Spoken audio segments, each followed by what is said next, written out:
Bom dia a todos. Obrigada pela presença, pela disponibilidade de estar aqui nesse horário.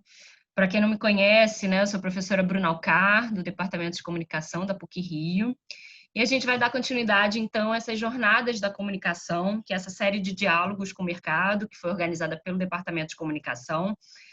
Tivemos início ontem com a temática de planejamento de vida profissional, que a ideia é justamente a gente pensar os desafios da comunicação em meio a essas mudanças trazidas pela pandemia, em conexão com a formação profissional, né?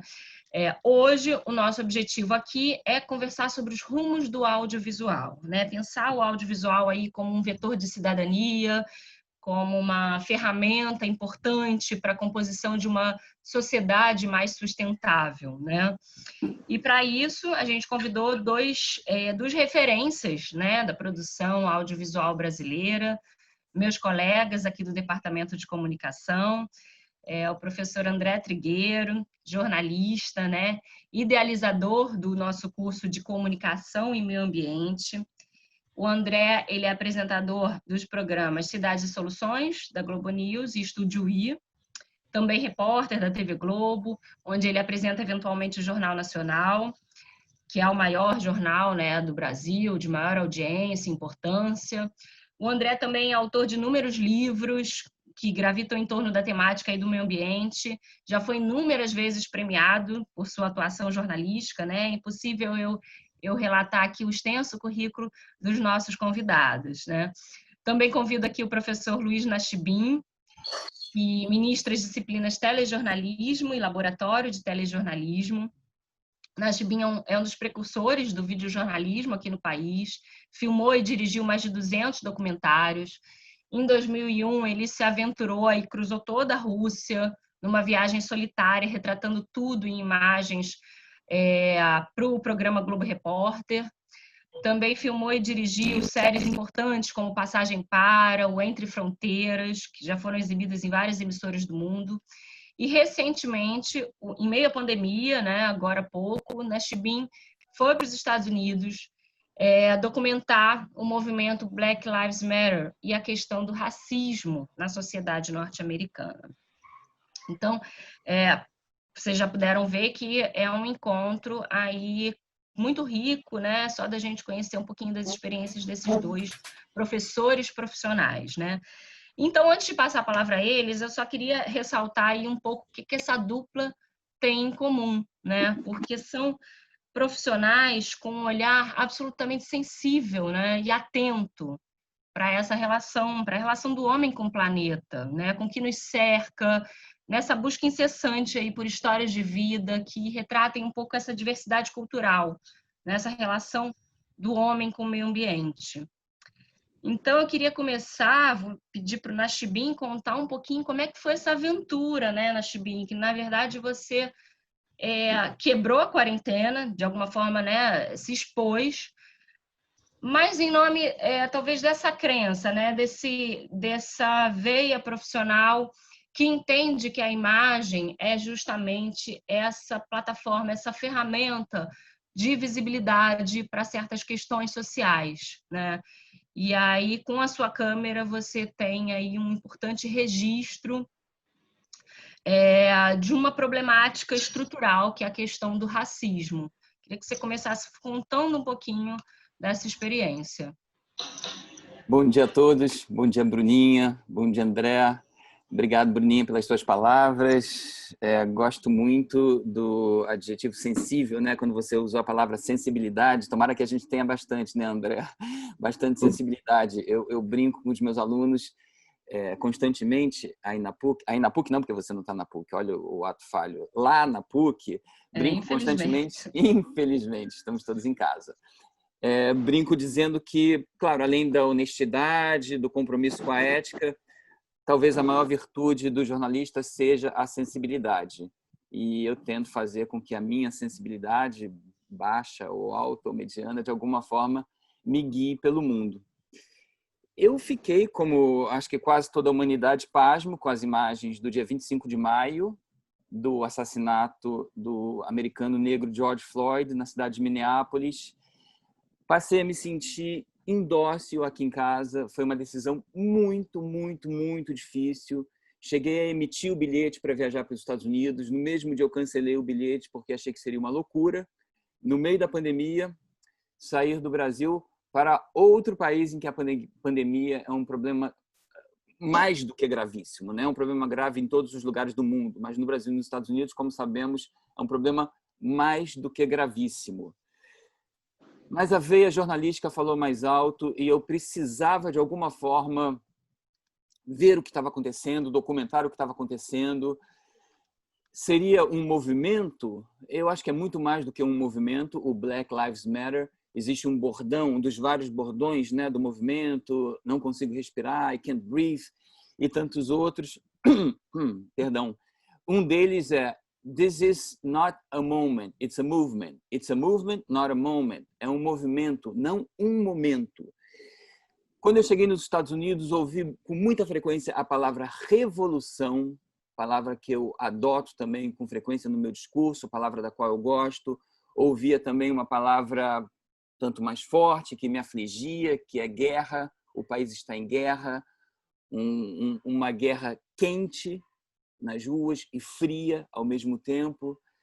E ao chegar nos Estados Unidos, eram muito recorrentes depoimentos com conteúdos do tipo: não tem novidade, isso está acontecendo aqui há 400 anos.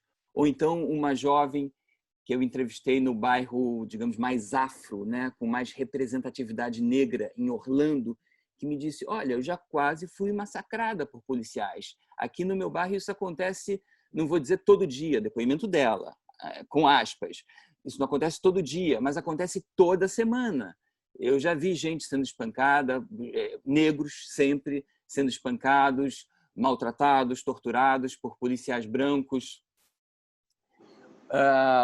Até que lá pelas tantas, quando eu viajei muito pelo sul do país. Viajei só pelo sul do país, porque eu queria ter contato com locações, com localidades em que a representatividade da população negra fosse mais forte. E lá pelas tantas, em Nova Orleans, um senhor negro que estava organizando uma manifestação, uma marcha, me disse: olha, a única novidade é que agora os assassinatos estão sendo documentados, porque todo mundo carrega uma câmera no bolso. Todo mundo tem uma câmera no celular. É claro que a cena do assassinato de George Floyd em Minneapolis, no dia 25 de maio, é fortíssima, é extremamente chocante, mas há na história do racismo, do complexo problema do racismo nos Estados Unidos, outros tantos fatos trágicos, brutais, que simplesmente não foram documentados, foram testemunhados, mas não foram documentados. E nos Estados Unidos, quando se fala de violência de policiais com a comunidade negra, e várias pessoas também me diziam, esse é um outro conteúdo recorrente do documentário que eu estou montando agora, que não há conexão, não há um mínimo de laço de afinidade entre as comunidades negras e a polícia. O bônus do qual eu falava, que existe nos Estados Unidos, está no fato de que os policiais, já há alguns anos, usam o que eles chamam de uma body camera, né? Uma câmera no corpo, uma câmera frontal, que acaba sendo uma câmera subjetiva e que nos casos, digamos, mais angustiantes, mais fortes, como foi o caso do George Floyd, acaba se tornando uma câmera que eu chamaria de Hitchcockiana, Alfred Hitchcock, que era um mestre na arte do suspense e também na arte da realização de planos subjetivos. Então, há muita documentação hoje em dia, documentação de denúncia, acontecendo quando se trata desse tópico especificamente, né? Conflito entre comunidades negras e policiais. Há uma multiplicidade de imagens, multiplicidade de câmeras, que seria assim inimaginável bem pouco tempo atrás. E eu vou relatar aqui rapidamente, para não me estender muito também, o caso no qual eu estou me aprofundando no documentário, que se chama, título provisório ainda, aceitando sugestões, documentário cujo título temporário é Black and White. É um filme, fazendo aqui uma breve propaganda, então, é um filme que vai ao ar no Canal Brasil, vai ser um longa de 70 minutos, 70 e poucos minutos, que deve ser exibido no fim desse mês. E nesse filme eu mergulho no caso do assassinato do rapaz negro de 27 anos chamado Rayshard Brooks, que foi assassinado na lanchonete, no estacionamento da lanchonete Wendy's, na cidade de Atlanta. Eu cheguei aos Estados Unidos, acabei decidindo, né, pela minha ida, fui para lá, fui sozinho, como de hábito. Em geral, eu gosto do modelo que no mercado se chama de videojornalismo, videoreportagem. Gosto muito de trabalhar em equipe também, mas gosto da espontaneidade, de ser, digamos, de uma certa invisibilidade, não é câmera escondida, que seria uma outra discussão de cunho ético, mas sim do mínimo de interferência possível. Fui sozinho para os Estados Unidos, cheguei no dia 12 de junho a Orlando, que era a passagem mais barata, sul dos Estados Unidos, e no mesmo dia, à noite, houve o assassinato de Rayshard Brooks no estacionamento da Wendy's. Eu só fiquei sabendo, e as imagens só começaram a pipocar na internet, nos noticiários, no sábado à tarde. E um amigo me mandou um WhatsApp, porque eu estava cobrindo uma manifestação em Orlando. Você viu o que aconteceu em Atlanta? Eu falei, não, ainda não. E me mandou o link da Globo News com as imagens. E eu fiquei estupefato e corri para lá, para Atlanta. Cheguei em Atlanta na manhã do dia seguinte. E é um caso documentado com uma pluralidade, uma multiplicidade de câmeras incrível, incrível. A câmera, eu estou chamando aqui no meu imaginário, né, no meu roteiro também, eu estou chamando de câmera 1, a câmera do policial que assassinou o Rayshard Brooks com 2 tiros. Na minha opinião, foi um assassinato. Há quem defenda que foi legítima defesa, o que eu acho um argumento muito difícil de ser defendido. Câmera 1 no policial, a body cam, no corpo dele, no policial que eu chamaria de o vilão da história, né? O policial assassino. Câmera 2 no outro policial, o policial que eu vou chamar de, mesmo sem conhecê-lo com profundidade, já pesquisei sobre a vida dele e tal, policial bonzinho, né? Seguindo talvez alguns estereótipos de roteiro de ficção, porque parece uma história de ficção, mas infelizmente foi real. Câmera 3, plano geral, a câmera de segurança, plano geral, plano de cima para baixo. Ou seja, quase como se as câmeras tivessem sido colocadas por um diretor mesmo, que pega o plano geral do estacionamento. Câmera 4, uma outra câmera do policial, do carro, o ponto de vista do carro de um dos policiais. Câmera 5, de uma pessoa que estava ali comendo o seu lanche e que filmou boa parte das cenas. Câmera 6, uma outra pessoa, um outro cidadão que também filmou parte das cenas. Então, há aí uma multiplicidade de captação que, enfim, está se tornando comum nos dias de hoje e que dá a nós, contadores de história, a possibilidade de trabalhar com montagem até, né? É claro que podemos trabalhar com montagem, digamos, tendo só uma câmera de denúncia, uma câmera documentando um fato. Claro, podemos inserir outras imagens, podemos colocar áudio, podemos montar de várias maneiras, mas nesse caso gera um horizonte de percepção autoral, e nós documentaristas somos autores, né, das nossas histórias, um horizonte de percepção autoral que, enfim,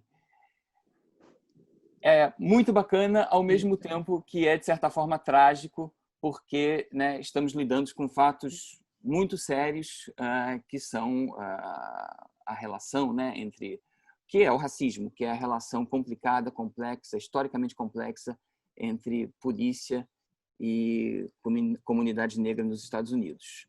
Muito brevemente é isso, meu relato inicial, Bruninha. Muito legal. Dividindo aqui um pouco dessa experiência que eu tive. Excelente, né, Chibin? Acho que você tocou num ponto que a gente pode voltar, que é justamente essa multiplicidade de vozes na narrativa, não só do audiovisual, mas da comunicação como um todo. Mas antes eu queria dar a palavra para o André, porque assim como a questão do racismo estrutural, não só nos Estados Unidos, mas sobretudo na sociedade brasileira, a questão ambiental também é uma questão muito cara, né, para a nossa sociedade. para o nosso planeta, não só para a sociedade brasileira. E o André foi um grande precursor em trazer o debate ambiental, em trazer luz para esse debate, usando imagens, né, usando o audiovisual como essa ferramenta de visibilidade para esses desafios que nos permeiam. E eu queria te perguntar, né, Andréa, porque em meio a uma pandemia, eu acho que de alguma forma muda um pouquinho a percepção, talvez, das equipes jornalísticas, que nem sempre poderiam dar prioridade à questão ambiental em suas escolhas editoriais.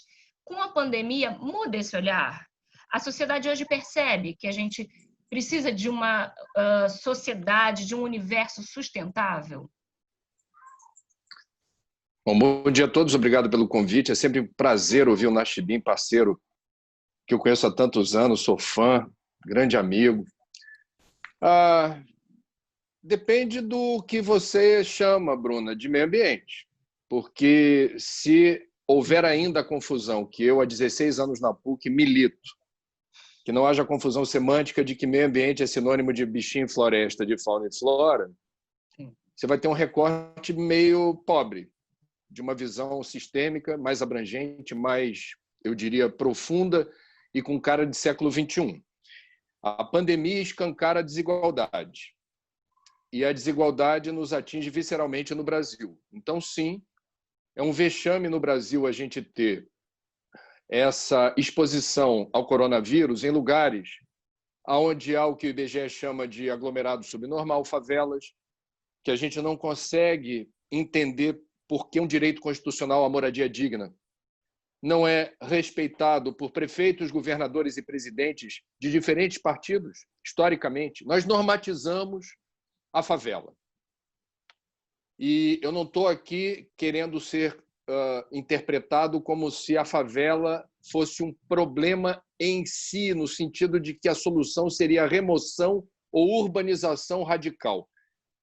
Eu estou falando que, quando o cidadão, sem apoio do Estado, é obrigado a se virar, e ele vai fazer o puxadinho, que empresta nome à lei, que o prefeito do puxadinho permitiu em 60 dias uma trégua na lei e na ordem urbanística do Rio de Janeiro, mediante pagamento, é um absurdo completo, e atinge o meio ambiente, atinge o planejamento urbano, compromete a qualidade de vida das pessoas. Nós temos, portanto, um problema que é a pandemia nos pegou indiferentes à questão da moradia indigna, indiferente à questão do saneamento, num país em que 100 milhões de pessoas não têm seus esgotos tratados e 35 milhões de pessoas não têm água potável, é um problema ambiental, nos atinge visceralmente. O coronavírus permanece vivo no esgoto, a nossa sorte é que ele não tem carga viral para replicar o Covid. Agora, como todo vírus, por um determinismo biológico, é mutante, eu não descarto a possibilidade, não desejo isso, de uma nova versão do corona ter carga viral suficiente para transmitir uma outra doença através dos esgotos. Então, foi um lembrete da natureza para a espécie líder, topo da cadeia evolutiva.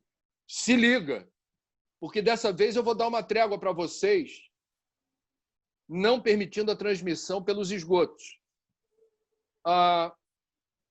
E temos essa coisa horrorosa da maior vulnerabilidade a óbito, dos óbitos, principalmente, da comunidade pobre e negra. Negra por ser pobre, não por ser negro. Desassistida dos recursos da assistência à saúde e de uma dieta, eu diria, saudável. Esse é o recorte humano da parte ambiental que eu falei para você. Meio ambiente começa no meio da gente, as questões ambientais mal resolvidas vulnerabilizam a nossa saúde, a nossa resiliência. Agora, uma outra questão, aí meio ambiental estrito sensu, é o nosso analfabetismo ambiental crônico no Brasil, que permite que a boiada passe. Então, esse é um momento particularmente preocupante, porque eu não tenho nenhum problema em afirmar, eu coloquei isso, por sinal, hoje na minha conta no Twitter. Nunca, em nenhum tempo, tivemos um governo tão anti-meio ambiente quanto este. E o Brasil não é um país qualquer. O Brasil é uma potência mega biodiversa. O Brasil é o país que tem a maior floresta tropical úmida do planeta. que voltou a ter indicadores muito preocupantes de queimada, e o general Mourão, com a garantia da lei e da ordem, não conseguiu reduzir a intensidade e o alcance do desmatamento e das queimadas. Nós somos o país campeão mundial de água doce limpa. Não tem outro país com tanta água no Brasil, mas a gente deveria deixar de ostentar a abundância e ter o cuidado de fazer o uso, eu diria, inteligente do que temos. A maior quantidade de solo fértil pronto para o plantio sem precisar derrubar uma árvore. E nós temos a maior quantidade de espécies vivas catalogadas pela ciência no reino animal e vegetal. Tudo isso é riqueza. Mas nada disso é entendido como riqueza. E o Brasil, que nunca será, perante o Concerto das Nações, um país exuberante na produção de veículos automotores e fazer disso uma receita importante. Não, passou o tempo. Isso foi no século XX. Jamais seremos protagonistas no universo digital do ponto de vista de produção de software, hardware ou produção de tecnologia virtual. Não, já perdemos o bonde. A única chance do Brasil se destacar no Concerto das Nações é dando o devido valor ao que só ele tem, que é esse patrimônio mega biodiverso, com a exploração inteligente e sustentável dos recursos medicamentosos, farmacêuticos presentes nas farmácias a céu aberto, que são as florestas. Bom, tudo isso para dizer que, em plena pandemia, com o mundo muito ressentido, Bruna, dessa escassez de recursos econômicos, o dinheiro deu uma secada. União Europeia, Estados Unidos, China, todo mundo juntando os caquinhos do terremoto durante a Covid e que haveremos de nos ressentir nos anos próximos. Temos um agravante no Brasil. Há 14 anos, aliás, há 16 anos, eu venho dizendo para os meus alunos na PUC: não separem meio ambiente de economia. Essa visão segmentada nos atrapalha a percepção do quanto uma coisa está umbilicalmente, intrinsecamente ligada à outra. E o carimbo do passaporte para o Brasil entrar no século XXI com o pé direito é não fazer a distinção da economia com o meio ambiente. Pois bem, em plena pandemia, o que a gente descobriu? Em plena pandemia, nós estamos sendo pressionados por investidores estrangeiros com carteiras, com recursos monumentais que não deverão ser destinados ao Brasil enquanto a gente prosseguir nessa marcha da insensatez, desrespeitando o que diz a nossa Constituição no artigo 225, da proteção do meio ambiente, a nossa Constituição no artigo 233, da proteção dos direitos indígenas. Quando a gente rasga contrato, e o contrato firmado por nós conosco mesmos, os investidores estrangeiros dizem: meu compliance, ou aquilo que eu estou percebendo como demanda dos meus clientes, dos meus sócios, não é compatível com o que vocês estão fazendo. Então, investidores ameaçam claramente nos boicotar, importadores já estão boicotando. A Cargill, talvez a maior exportadora de soja no Brasil, que tem aquele porto em Santarém, no Pará, já deu visibilidade a cancelamento de entregas. O boicote já é. E nós temos, isso é um milagre, os 3 maiores bancos do varejo no Brasil, bancos privados, diga-se, Itaú, Bradesco e Santander, pela primeira vez, oportunisticamente, vamos falar a verdade, mas é bem-vindo, unindo forças para se comprometer publicamente com créditos sustentáveis, não querem retroalimentar a destruição da Amazônia. Está todo mundo no mesmo barco e o Brasil seguindo contra a maré. Ainda. E, por favor, não vamos aqui ser inocentes achando que a culpa é do Ricardo Salles, porque ele faz fidedignamente o que seu chefe determina ou avaliza. Então, temos uma conjuntura muito hostil do ponto de vista da sangria determinada pela pandemia, do ponto de vista do fracasso miserável do Brasil no enfrentamento da Covid-19. É um fracasso miserável. Nós erramos no atacado e no varejo. e nós insistimos numa política ambiental que, na verdade, é anti-política ambiental, que haverá de drenar, isso já está acontecendo, preciosos recursos para a reconstrução do Brasil. O Brasil, antes da pandemia, já merecia ser construído, porque a gente tem uma demanda de 5 séculos do passivo gigantesco da desigualdade. O coronavírus nos dá um tapa na cara, lembrando o quão desigual nós somos. E a desigualdade nos expõe do ponto de vista da vulnerabilidade de contágio. Isso é claríssimo. Isso é claríssimo. E essa desigualdade encontra ressonância nas condições ambientais sofríveis, como eu tentei explicar. E agora nós temos um problema que deveria ser uma solução. O Nachibin esteve nos Estados Unidos, ele deve ter acompanhado em algum momento o que por lá está começando a ser aceito pelos democratas como plataforma da candidatura Biden, que é o Green New Deal. Ou seja, já que estamos numa situação tão hostil do ponto de vista econômico e social, também nos Estados Unidos, importa pegar carona nos exemplos do passado de uma grande inovação no modelo de desenvolvimento que incorpore geração de emprego e renda com um vetor de desenvolvimento agora que seja sustentável. Portanto, a gente pega carona na crise e diz crise ou oportunidade? Crise ou desafio? Então, qual é a marca que a administração do Brasil deveria assumir para sairmos do atoleiro socioambiental e econômico que nos encontramos? Já era ruim antes da pandemia, agravou-se depois, mas não é possível fazer um mundo diferente com pessoas indiferentes. E não é possível construir um país com inovação, com pessoas que não tenham perfil técnico, não tenham biografia, não tenham currículo, que permita oxigenar o debate, trazer para a administração pública e também para o setor privado quem pense e faça diferente, inspirado no desafio. Isso vale para todos os setores da vida, inclusive para a PUC. Todos nós estamos sendo convidados a nos reinventarmos nos nossos ofícios, na nossa cosmovisão e nas nossas relações interpessoais. Então, não é possível imaginar que o Brasil saia desse atoleiro com alguma dignidade, sem perceber o tamanho não do problema, mas do desafio que nós temos plenas condições de resolver, se assim o desejarmos e se nos capacitarmos para isso. É isso aí. E, bom, antes de seguir aqui a nossa conversa, André trouxe inúmeras questões para a gente refletir. Eu queria dizer aos convidados que quem quiser fazer perguntas, né, a gente, infelizmente, não tem um tempo tão extenso, então eu já vou abrir, quem quiser fazer perguntas pode levantar a mão. Que eu vou fazer uma lista aqui, tá? É só levantar naquele recurso aqui da própria plataforma Zoom.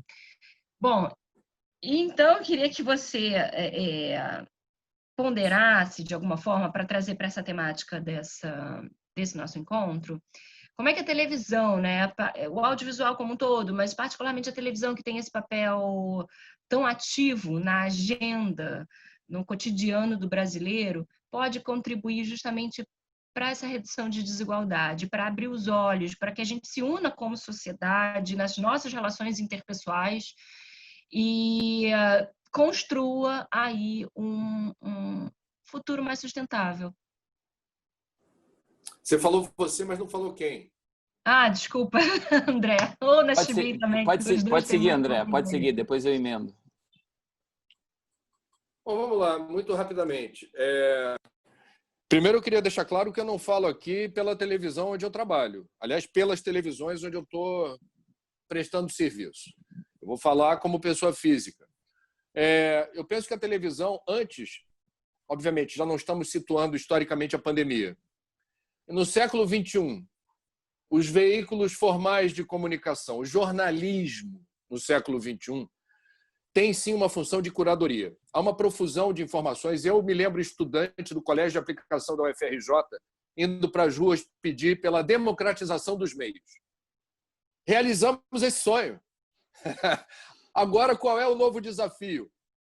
posto que os meios estão democratizados, a garotada não vê mais televisão, nós precisamos separar o joio do trigo. Aí vem o segundo desafio, quer dizer, curadoria é, posto que nem tudo que está democratizado nos meios foi devidamente apurado ou checado, ou pior, é o segundo desafio depois da curadoria, vem ao mundo envolto em má-fé, é o que se convencionou chamar de fake news, a método, a recursos públicos e privados, a uma indústria da destruição de reputações, a uma indústria de manipulação das informações, a uma indústria que interfere no rumo das eleições no Brasil, nos Estados Unidos, na Europa, no mundo.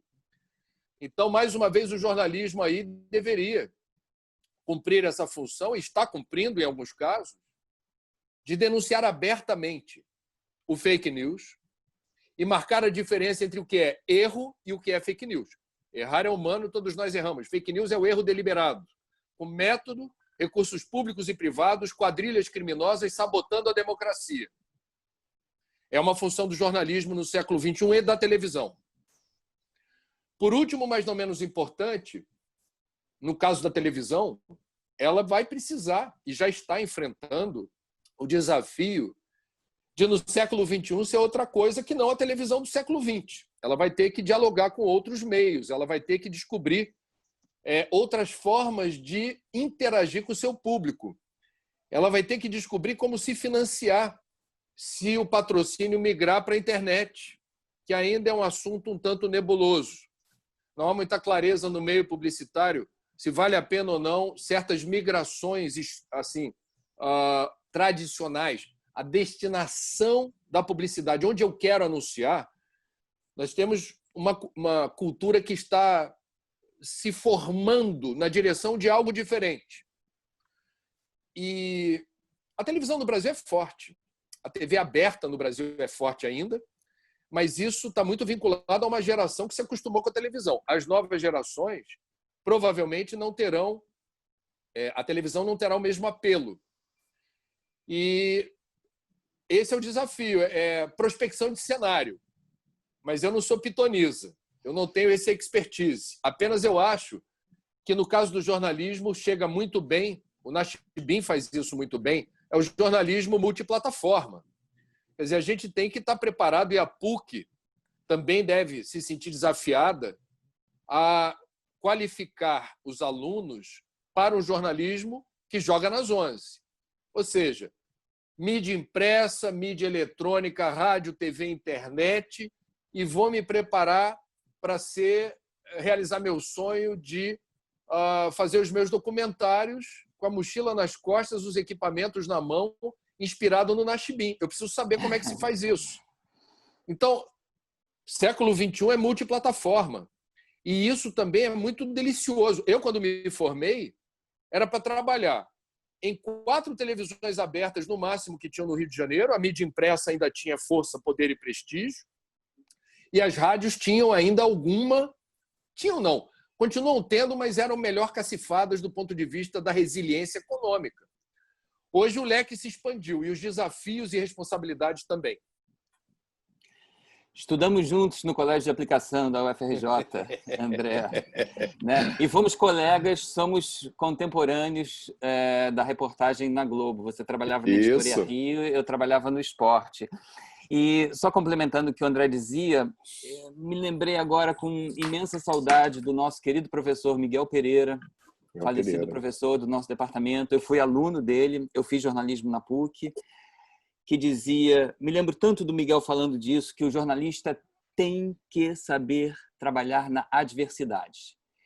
E que momento adverso nós estamos vivendo, né? Então, é a hora de nos especializarmos, quando o André fala em multiplataforma, nós, os que estamos começando, os que não estamos tão no início ainda, como André e eu, nos especializarmos nas 3 etapas, né? Na etapa de pesquisa, de pré-produção, né? No audiovisual dividimos em geral em 3 etapas o processo produtivo: pré-produção, produção, captação e edição. O mercado precisa demais de conteúdo. Eu estou aqui quebrando a cabeça todo dia aqui em casa para gerar propostas de conteúdo para plataformas online, para televisão e tal. Eu pude ir aos Estados Unidos, não sei se o Bruninho comentou na abertura, acho que não, eu pude ir aos Estados Unidos porque eu tenho dupla cidadania, eu nasci lá. Pai, filho, meu pai era professor de uma universidade lá, meu falecido pai. E aí pude ir aos Estados Unidos, mas ao mesmo tempo estou aqui quebrando a cabeça o tempo inteiro para gerar conteúdo, para gerar assuntos que sejam relevantes, que não sejam a repetição do mesmo. Uma vez elaborada a proposta, tem que sair para captação com essa ferramentazinha aqui, né? Então, vou trazer vou resgatar na minha memória uma experiência de 15 anos atrás, mais ou menos, em que eu entrevistei o Bernardinho, na época levantador de vôlei, e Bernardinho dizia: olha, horas antes dos jogos, eu fico em casa, no meu quarto, na concentração, ou em casa, fazendo assim com a bola. Durante minutos e minutos. Mas, Bernardinho, você já não treinou a semana inteira? Não, mas eu preciso ter contato o máximo possível com a minha ferramenta de trabalho. Então, eu não estou tão acostumado assim a usar o celular como ferramenta de captação. Estou muito mais acostumado a usar uma camcorder, uma handcam. Eu fico aqui em casa de vez em quando, e fiz isso antes de viajar agora para os Estados Unidos, porque eu usei muito celular, fico treinando movimentos de câmera, fico treinando captação, né? E não sou, e acho que nunca vou ser um editor, mas preciso dominar os princípios básicos estéticos de um processo de montagem. Então, nossos alunos, nossos iniciantes, precisam de alguma forma se deixar mover pelo que eu chamaria de inquietação criativa, né? E tentar de alguma forma, com todas as limitações com as quais estamos nos deparando, gerar conteúdo. Mas vocês não acham que, de alguma forma, é claro que esse é um desafio até que nasce na universidade, né? De formar profissionais que consigam jogar nas 11, que consigam dar conta aí do enorme leque de atividades que englobam o campo da comunicação. No entanto, com a pandemia, eu já li algumas crônicas, algumas críticas nessa direção, dizendo que ressurge a necessidade de um profissional especializado em um setor do conhecimento, até como para traduzir, muitas vezes, as complexidades dos temas que estão circulando agora na imprensa, né? Como é que a universidade, até falo isso até em direção dos novos alunos que estão ingressando agora na vida universitária, nesse momento aí tão difícil, tão inóspito, como é que a gente pode lidar com essa, digamos assim, com essas tantas necessidades, né? Que a comunicação está no centro desse debate contemporâneo. Assim, vocês acham que na contramão de uma formação mais plural também é necessário ter espaço para o especialista? Quer começar, André? Eu só vou tirar um pouquinho da carga, né? Você usou a expressão que se usa com frequência, Bruna, de jogar nas 11. Acho que é uma carga um tanto pesada demais para as costas dos nossos alunos ou dos nossos iniciantes, até para nós mesmos, para mim, para o André, né? Tanto que eu me atrevo a editar pequenos vídeos aqui no iMovie e olhe lá, né? Eu vejo aqui o Pablo Carrilho assistindo ao nosso debate, que é um editor de mão cheia com o qual eu trabalho há 10 anos. Então, uma coisa de cada vez, mas pensar nas várias etapas do processo, né? E o que me dá, primeiro, mais prazer de fazer, né? Eu imagino que o André sinta muito prazer em trabalhar com o meio ambiente. Eu sinto muito prazer em trabalhar com... Enfim, André e eu estamos no mesmo barco, com causas sociais. O que me dá mais prazer na minha vida profissional são duas atividades: lecionar e olhar para o mundo através de uma câmera. Então, eu, de certa forma, me especializei, creio, em captação audiovisual, né? Mas cada coisa de uma vez, cada coisa no seu tempo, e, de certa forma, em algum momento, o mercado pode ser que cobre, e acho que vai cobrar pluralidade e especialização. Mas isso com o tempo. O que você acha, André? Não sei. Não, eu concordo contigo. Acho que a gente precisa, com perdão do clichê piegas, né? A gente precisa ouvir a voz do coração. A gente precisa saber totalmente para que lado aponta a tua bússola, onde você vibra, onde você flui. Uhum. Essa é a senha existencial. Isso não é só uma questão profissional, né? Isso é uma questão de vida. Porque naquela direção as coisas vão fluir. Mesmo nas adversidades, ou principalmente, como o nosso saudoso e querido Miguel assinalava, isso vai fluir, isso vai ter pertinência, vai ter uma conjugação assim de pecinhas que fazem com que aquilo que para muitos é uma dificuldade intransponível, para você é uma etapa que será superada. Agora, eu não poderia deixar de reconhecer uma singularidade da PUC. Se o Brasil é um dos países mais desiguais do mundo e a gente precisa encarar a desigualdade como algo indigno e não normatizar a desigualdade, porque a desigualdade está por trás da grande tragédia nacional. A grande desgraça do Brasil é a desigualdade. A PUC, pela quantidade de bolsistas que possui, nós temos uma matéria-prima em sala de aula fundamental, que é o encontro de pessoas que têm histórias, níveis de renda ou de escolaridade, níveis culturais ou de informação. Eu não estou dizendo que quem tem mais renda tem mais cultura e mais informação. Eu estou dizendo que são geograficamente pessoas que vêm de lugares distintos, aonde a desigualdade grita. Desigualdade é a distância que separa os mais ricos dos mais pobres. O Rio de Janeiro ainda é a cidade partida do Zuenir. E o Rio de Janeiro está na PUC, simbolicamente representada na saudável e necessária inclusão. Então, nós precisamos, nós professores, me permitam dizer, entender o que está colocado como maravilhoso desafio, que é nos apropriarmos das diferenças, das experiências, das expectativas, das cores de pele, dos níveis de renda distintos, para, sempre que possível, e com muita, eu diria, muito discernimento, muita clareza de onde se quer chegar e de que jeito. É um aprendizado nosso, de cada um. Como não negar o óbvio, que é a desigualdade, e como o ambiente acadêmico precisa ser o da transformação. A gente precisa eleger metas de aprendizagem que aceitem o desafio desse debate. Porque ele está colocado de uma forma muito superficial. A gente não introjetou isso no nosso planejamento, a gente não conseguiu entender o que acontece. Se a gente tivesse entendido, não haveria nas redes sociais, por exemplo, no Facebook, um grupo de alunos bolsistas que botou a boca no trombone denunciando o elitismo de professores e de coleguinhas da Zona Sul brancos. Então, é um desafio que está colocado para a PUC. Se nós somos uma das maiores universidades do Brasil,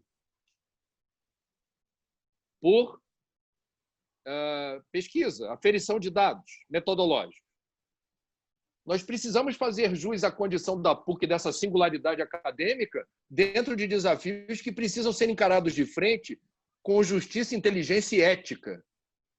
A gente precisa fazer da desigualdade matéria-prima da transformação em qualquer área do saber e do conhecimento. A PUC permite o hibridismo em sala de aula do que nunca deveria ser diferente.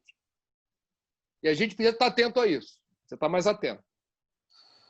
O Michel acabou de se expressar aqui, coletivo Bastardos da PUC presente. E a Vanessa Paiva acabou de escrever aqui no chat, Trigueiro para presidente, por favor. Bom, o professor... Vai dar certo. Deus não dá asa à cobra. Vocês conhecem esse ditado? Bom, o professor Mauro Silveira também trouxe a questão, né, mas que acho que, de alguma forma, a gente já tocou nesse ponto, né, em meio a tanta ênfase da inovação tecnológica, qual o espaço para a formação humanística nas novas gerações jornalísticas, né? Acho que a PUC é esse espaço que traz essa conexão para as diferentes entre as diferentes áreas do saber, essa interdisciplinaridade, essa diversidade que o André colocou. Bom, nosso tempo está chegando ao fim, e eu queria, então, aproveitar para a gente pensar, assim, e deixar, talvez, aí um rastro para futuras reflexões, de como que rumos o audiovisual vai tomar após pandemia, né? O André tocou em algum momento aí da fala dele na questão das fake news, e o Nachibin falou um pouquinho dessa multiplicidade de vozes que hoje atuam, né? Contribuindo com suas múltiplas imagens, com seus múltiplos olhares, para essa construção narrativa do audiovisual, que hoje já mesmo quando a gente tem um videojornalista trabalhando, né, um profissional único, a gente tem uma multiplicidade de vozes, essa conexão aí que hoje é facilitada de alguma forma pela tecnologia. Então, eu queria pedir para vocês finalizarem com esses apontamentos, assim, na opinião de vocês, como o audiovisual, e aí, se quiserem recortar pela ótica da televisão, vai se colocar, né, em tempos pós-pandemia.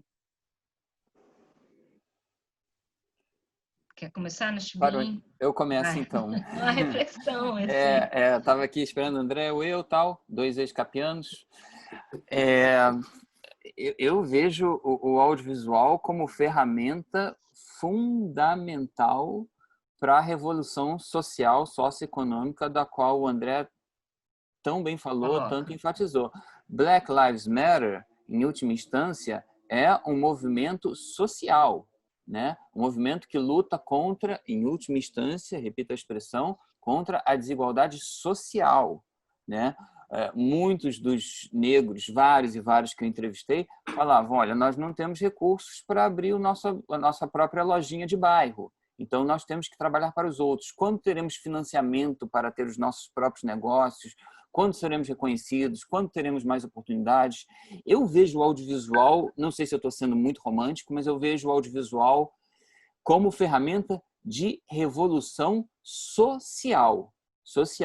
E acho que nos aprofundaremos muito, muito além do que estamos vendo no momento com o assassinato trágico do George Floyd, do Rayshard Brooks e tantas outras denúncias que vão surgir. Denúncias e, claro, histórias inspiradoras, né? Porque histórias inspiradoras também, de certa forma, dialogam com... A palavra denúncia tem uma conotação um pouco forte, né? E histórias inspiradoras também, claro, abrem horizontes e geram reformas. Assim, o que vai acontecer com a televisão? Difícil de prever, né? Uma pergunta de $1 milhão, mas que o audiovisual vai ter um papel importantíssimo nas mudanças estruturais que estão começando a acontecer, eu não tenho a menor dúvida. Eu concordo com o Nachibin, a gente vai fazer um exercício de futurologia aqui que vai ficar aquém de uma realidade muito promissora e muito desafiadora para o bem e para o mal. Então, teremos profundas transformações, especialmente no mercado de trabalho. Eu penso que a gente vai ter que ter muito cuidado da tecnologia, porque isso está sendo já previsto há algum tempo. Analistas de mercado, e não apenas na área da comunicação. Esse desmonte de estruturas fabris, tecnológicas, que vão desonerando a necessidade de mão de obra e automatizando processos. Essa automação representa risco para a humanidade se não for algo bem calibrado e bem feito, no sentido de não agravar estados de pobreza e miséria e de desenvolver um modelo de civilização e de desenvolvimento que ocupe as pessoas se sintam desafiadas a produzir, que elas se sintam úteis à sociedade, mas dentro de outra conjuntura. E isso, o desmonte dos meios de produção e de consumo usuais e da estrutura em que a sociedade se acostumou a organizar rotinas de formação profissional e encaixe no mercado de trabalho, Esse mundo está desmoronando. E a gente precisa ter a competência, e não é só... O que eu estou querendo dizer é o seguinte, cuidado ao apostarmos todas as fichas na tecnologia. A tecnologia, ela é ferramenta, ela não é um fim em si mesmo. E os tecnólogos precisam botar, assim, eu diria, né, calçar as sandálias da humildade, digamos assim, para perceber que a tecnologia, a pretexto de resolver vários problemas, pode acelerar processos de desigualdade. Então, a gente precisa ter uma calibragem, eu diria, mais cuidadosa na maneira como, por exemplo, na área da comunicação, e aí não discordando rigorosamente 1 milímetro do que foi dito até aqui, especialmente pelo Nachibin, que é fera nessa área, mas eu gosto de ver quando a gente testemunha que não é preciso gastar muito dinheiro com smartphone, que vem com ferramentas que permitem que uma pessoa que eventualmente nem teve acesso à universidade produza um conteúdo audiovisual extremamente importante, relevante e representativo do meio que ela está inserida. Então, eu entendo que a gente está vivendo um momento espetacular de pressão sobre as grandes plataformas de conteúdo digital. Elas não podem se eximir de responsabilidade em relação ao que veiculam. Se o mundo está se digitalizando rápido, a gente vai precisar ter parâmetros aqui de... Eu não vou usar a palavra controle, que é muito... Eu tenho uma certa alergia à censura, controle, mas eu acho que a gente vai precisar, sim, fazer o discernimento entre liberdade de expressão e incitação ao ódio e à intolerância. E esse debate alcança Google, alcança pelos algoritmos, né? Facebook, alcança Instagram, alcança Twitter. E isso vai ser delicioso. A gente está vendo a história passar de frente para o narizinho da gente. E a gente está fazendo parte da história. Nachibin será lembrado em verbete de dicionários daqui a 100 anos, porque o Nachibin, como mochila nas costas. Então, a gente precisa abrir espaço para essa multiplicidade de ideias e propostas do que seria esse novo audiovisual. É muito arrogante a gente que está na academia, aqui na PUC, dizer assim, não, vai ser assim, vai ser assado, o certo é isso, o certo é aquilo. Tem um oceano, uma colcha de retalhos monumental que tomará de assalto a academia, os governos, os legisladores. E isso é a vida é isso. Gente, eu sei que o nosso tempo está super apertado, a agenda do André hoje está intensa, eu tenho essa obrigação de controlar o tempo, mas eu vou só abrir para Thaís Martins, que é roteirista, Thaís Moraes, desculpa, que é roteirista do programa Encontro com Fátima Bernardes, que ela pediu para falar aqui com vocês. Pode falar, Thaís. Bem, fui aluna dos dois, estava com saudade. É o seguinte, como a Bruna falou, eu trabalho lá no Encontro, né, sou roteirista lá, e a gente sempre quer construir essa narrativa, né, progressista, né, com pautas feministas, alguma vez ou outra até que envolva o meio ambiente, né, a gente sempre antirracista. E sempre existe uma questão na hora de construir essa pauta de que voz que a gente vai dar. A gente deve dar voz àqueles que pensam, têm um pensamento conservador e racista e machista para poder quebrar, porque isso, às vezes a gente tem essa dificuldade, porque a gente quer mostrar que tem esse tipo de gente, mas a gente não quer estimular, porque muita gente vai concordar com aquela senhorinha lá que está falando que o filho não vai lavar louça de jeito nenhum, uma bobagemzinha, assim. Mas tem coisas talvez mais fortes que a gente sempre fica nessa polêmica, né? A gente tem que mostrar que existe esse tipo de gente e que limite que vocês acham que a gente tem que dar nisso, nessa visibilidade desse pensamento que a gente não concorda, né? Quer ir nessa, André? A minha resposta, Thaís, que bom ver você, rever você aqui, ex-aluna querida nossa da PUC. Minha resposta é tão simples para isso, Thaís, depende. Depende do contexto, depende da situação. No filme Black and White, de novo fazendo propaganda do Doc, que eu acabei de filmar, eu não entrevistei nenhuma pessoa branca. Não entrevistei nenhuma pessoa branca porque não houve... Minhas entrevistas não foram marcadas, nenhuma entrevista foi marcada. As entrevistas se dão todas na rua, se dão todas ao acaso. Algumas entrevistas longas, por sinal, dependendo da química do momento. Mas eu dou voz...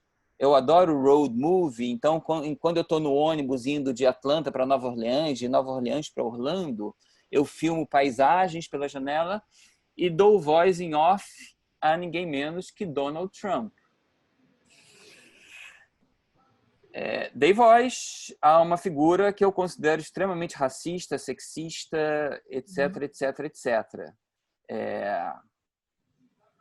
Com o dedo do autor, né? Tem um áudio às vezes um pouco incômodo, eu subo o barulho do vento, a editora, a Alice, que está editando o documentário, mas enfim, acho que depende tanto de cada caso, Thaís. Não sei se essa resposta vai à la Chacrinha, né? Se eu vim para, como é que é? Elucidar ou confundir? Como é que o Chacrinha falava, André? Eu vim para confundir. Mas ele usava dois verbos. Eu vim para explicar ou para... Mas, enfim. Vou ver aqui na internet. Passo para você, André. Bom, vamos lá. O Felipe Neto, domingo, ou foi sábado? Não, foi domingo, na Globo News, ele falou algo muito instigante para a nossa reflexão, e tem a ver com a pergunta da Thaís. Ele disse que quando grandes emissoras de televisão, a TV, ela traz certos entrevistados que não propriamente representam o contraditório, mas representam o negacionismo. O fato dessas pessoas darem entrevista numa televisão, a televisão valida esse entrevistado. Isso foi o que o Felipe Neto colocou, criticando a CNN Brasil, dizendo que não dá entrevista lá por questões que ele acha que editorialmente são complicadas, e criticando também a Globo News por ter escutado recentemente Osmar Terra, que vem errando todas, né, em relação à Covid-19. Ele é um negacionista da ciência médica prevalente, representada pela Organização Mundial da Saúde, pelos técnicos do Ministério da Saúde, por instituições como Oswaldo Cruz, o que vem dizendo sobre a Covid. Qual é a minha opinião a respeito? Eu gostei muito do Nachbin ter respondido primeiro, porque ele me deu uma luz quando falou depende. Aonde não depende? Vamos começar por onde não depende. Eu não consigo imaginar uma televisão séria fazendo debate sobre terraplanismo. Eu não consigo imaginar uma televisão minimamente séria fazendo um debate sobre vacinação. Resolve ou não resolve? Eu não consigo. Agora, veja como é delicado o tema.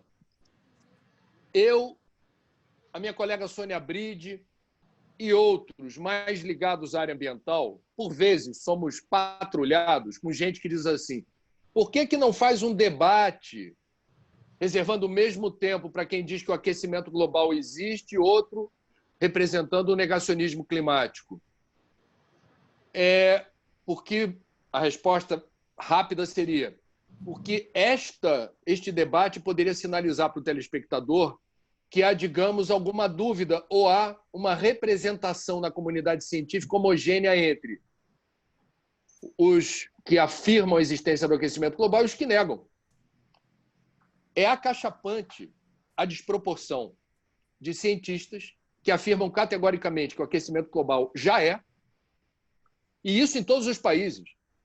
O Acordo do Clima, só tem um país do mundo, o Acordo de Paris, que voltou atrás, e não foi o país, foi o Trump que tem o poder de tirar os Estados Unidos do acordo. A comunidade científica americana não assina embaixo da saída do Trump do Acordo de Paris. Todos os outros países, todos, inclusive inimigos históricos dos Estados Unidos, as respectivas comunidades científicas, ratificam o Acordo de Paris de 2015. Portanto, é uma excrescência um debate que você coloque meio a meio, assim, olha, temos 23 minutos, 10 minutos para um, 10 minutos para outro, 3 minutos para o mediador. Isso não vai acontecer. pelo menos em programas que eu estou envolvido, porque não há a percepção de que o outro lado merece o mesmo espaço, o outro lado merece existir. A ciência é, por definição, controversa, e não há verdades absolutas, mas não é possível sinalizar para o telespectador que nós tenhamos editorialmente alguma dúvida sobre a necessidade urgente de combater o aquecimento global, porque um punhadinho de negacionista faz barulho. Então, é uma questão, especialmente em tempos de incitação ao ódio e à intolerância, Trump e Bolsonaro ascenderam na sua popularidade com entrevistas exóticas, bizarras, que davam audiência, porque os discursos eram tão, eu diria, incomuns, eram tão surpreendentes na virulência e na forma como expressavam subliminarmente ou explicitamente ódio e intolerância, e isso também explica a ascensão da popularidade de ambos. Só Perfeito, um último comentário em cima do raciocínio do André, Bruninha. O que me parece, acima de tudo, inaceitável, eu concordo 99,9999% com o que o André falou. Vou usar a expressão que ele utilizou agora há pouco, eu discordo 1 milésimo, porque o que me parece é que no debate tem que haver liberdade de debate, liberdade de questionamento. Então, muitas vezes eu vejo Bolsonaro sendo entrevistado, vou citar aqui a CNN Brasil, sendo entrevistado pela CNN Brasil em entrevistas exclusivas sem ser questionado. Né? Se houvesse ali um repórter com liberdade de questionamento e com um mínimo de informação, Bolsonaro seria engolido. Não precisaria ser um grande entrevistador, um grande interlocutor, seria engolido.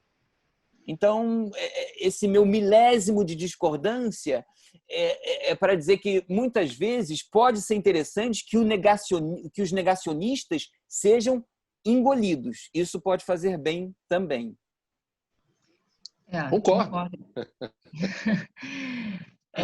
Vamos marcar um chopp, André. Aí foram levantados... Aí está convidada, Mauro. Chopp com máscara. Com certeza. Chopp no canudinho. Levantamos aí agora para finalizar aí mais um monte de questões para muitos outros encontros. Mas está aí, só para finalizar, eu acho que só de você ter essa preocupação de você se tornar uma profissional que está atenta a justamente a televisão como um espaço nobre de visibilidade, de levar convidados e que você apure a trajetória, né, com rigor, já é um passo muito importante, né? Recentemente a gente teve uma live com a roteirista daquela minissérie Assédio, e assim, eu me lembrei na fala de vocês, né, como a televisão chancelou o médico Roger Abdelmasil, que ajudou a lotar os consultórios deles e tudo mais, e no final das contas a gente descobriu que era um estuprador, um criminoso, né? Então, assim, eu reitero esse compromisso aí com a checagem, com a ética profissional, certamente a gente vai construir uma televisão que ajude a diminuir essas desigualdades que a gente falou tanto aqui, né? Bom, eu realmente vou ter que encerrar, a gente já passou do nosso tempo. Aqui no chat, todo mundo dando os parabéns, acho que foram falas muito inspiradoras, acima de tudo inspiradoras, para os nossos alunos, para os nossos ex-alunos, trouxeram um debate, trouxe essa energia contagiante do André, né, ao falar desses temas que tanto nos revoltam e nos assolam atualmente. Todo mundo falando aqui, parabéns. Tem uma sugestão aqui para o Nachibim, para o documentário dele, né? São muitas mensagens, mas acho que é preto no branco, a sugestão de título. Boa ideia. Né? Também para pensar. Gostei. Aí. Mas Obrigado. acho que foi um debate muito necessário. Na medida do possível, o departamento tem a intenção de trazer formatos como esse, né? Porque a pandemia nos afastou fisicamente, mas nos trouxe essa possibilidade muito produtiva de encontros virtuais. Então, eu queria realmente agradecer muito a disponibilidade dos nossos palestrantes e de todos que acompanharam essa conversa. Aproveito para lembrar que as jornadas da comunicação vão continuar, né, amanhã e depois, com os temas cultura e esporte, mediados pelo professor Mauro Silveira, tá? Com a participação também de professores profissionais aqui do Departamento de Comunicação, tá? E é isso, gente. A gravação estará disponibilizada no site do nosso Departamento de Comunicação. Então, quem quiser ver, estará lá, tá? E também na plataforma ECOA PUC Rio. Mais uma vez, muitíssimo obrigada. Acho que a reflexão foi muito rica, tá bom? Um beijo a todos, Beijo. Saudade, saúde. Bruninha, muito obrigado. Tudo de bom. Valeu. Um último momento de propaganda, Bruninha. A veemência e a elaboração do André me acompanham todo dia no café da manhã, às 7:50 na CBN, na Rádio CBN. Adoro ouvir você, André. Ouço você todo dia. Valeu, Pronto, não vou falar honra. mais, não vou falar mais. 7:50, Rádio CBN, da manhã. Aí. Valeu, pessoal. Muito obrigado pelo convite. Obrigado, tudo de bom. Fique com Deus. Tchau. Abraços.